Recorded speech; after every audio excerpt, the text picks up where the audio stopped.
बच्चों, आज मैं आप लोगों को संधि प्रकरण के बारे में बताऊंगा। तो संधि की परिभाषा समझ लीजिए।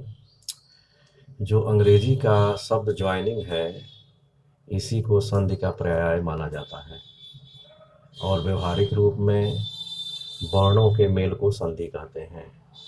तो जब पूर्व पद के अंत में स्वर हो और उत्तर पद के शुरू में स्वर हो, तो इससे जो संधि बनेगी उसे स्वर संधि कहते हैं।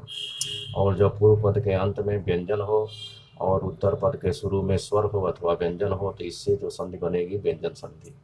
और जब पूर्व पद के अंत में विसर्ग हो, उत्तर पद के शुरू में व्यंजन हो अथवा स्वर हो, तो उससे जो संधि बनेगी उसे विसर्ग संधि कहते हैं।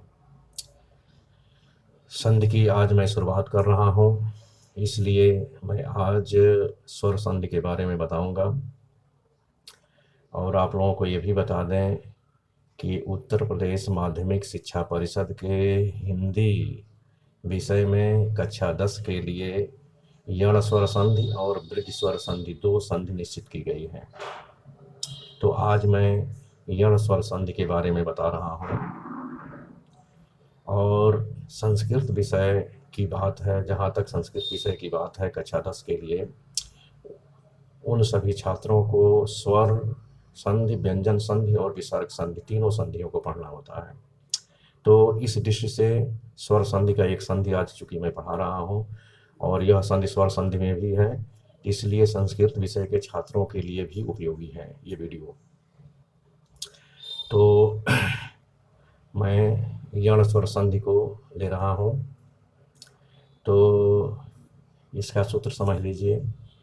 इसका सूत्र होता है इको यणचि। इसका अगर विग्रह विस्तार करेंगे तो इक, यण और अच।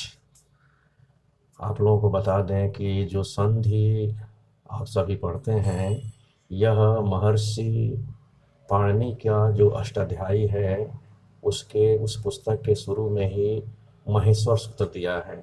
तो ये महेश्वर सूत्र जो अयूण, ऋद्रिक, एवंग, अवरट इत्यादि जो 42 वर्ण हैं, ठीक है, उन्हीं से प्रत्याहार बनता है।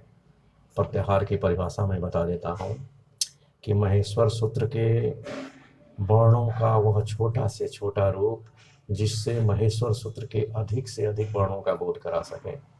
तो इस सूत्र में इक आया है, ठीक है। इक कहने का मतलब आ गया, तो आप महेश्वर सूत्र के छोटी बड़ी ई, छोटा बड़ा ऊन, री और द्री, इन 4 वर्णों का बोध होगा, ज्ञान होना चाहिए आपको। और यण है, यण का मतलब हुआ आधा य, आधा व, आधा र, आधा ल।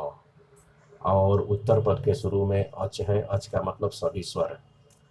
तो प्रायः जो है ये नियम है कि पूर्व पद में जो स्वर आया है वह उत्तर पद में ना आए, तो क्या होगा, यह संधि बनेगी।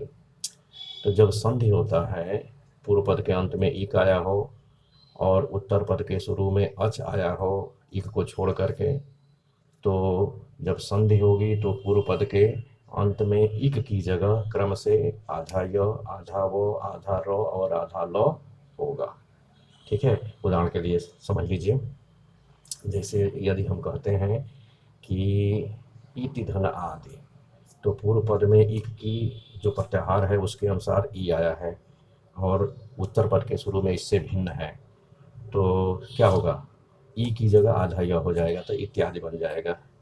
इसी प्रकार से अगला उदाहरण है ऊ का सुधन आगतम। तो स में ऊ है, ठीक है, इसको मैं सिद्ध करके बताया हूँ गणित की तरह। तो जो सु है धन आगतम है, तो सु ऊ की जगह आधा हुआ हो जाएगा, ठीक है। और क्या है, आगतम वही रहेगा, तो स्वागतम हो जाएगा। इसको मैं दिखाऊंगा वीडियो में। इसके बाद अगला है री, तो पितृधन ऋणम। तो री है, री की जगह क्या है, आधा रो आ जाएगा, तो पितृधन आज्ञा, पित्राज्ञा। इसी तरह से मातृधन आज्ञा, मात्राज्ञा। और अंत में है ल्री, ठीक है, ल्री धन आकृति, इससे भिन्न है। तो ये ल्री जो है संस्कृत का स्वर है, हिंदी में इसका प्रचलन नहीं है। तो ल्री की जगह क्या होगा, आधा ल हो जाएगा, आकृति टल आकृति हो जाएगा, ठीक है। और मैं आप लोगों को जो है जो सुधन आगतम है उसको सिद्ध करके दिखाया हूँ। ये देख लीजिए आप लोग, ये जो है आपका जो है सुधन आगतम, ठीक है, अंत में स्वागतम हुआ है। इसको मैं सीधे करके भी दिखा दे रहा हूँ।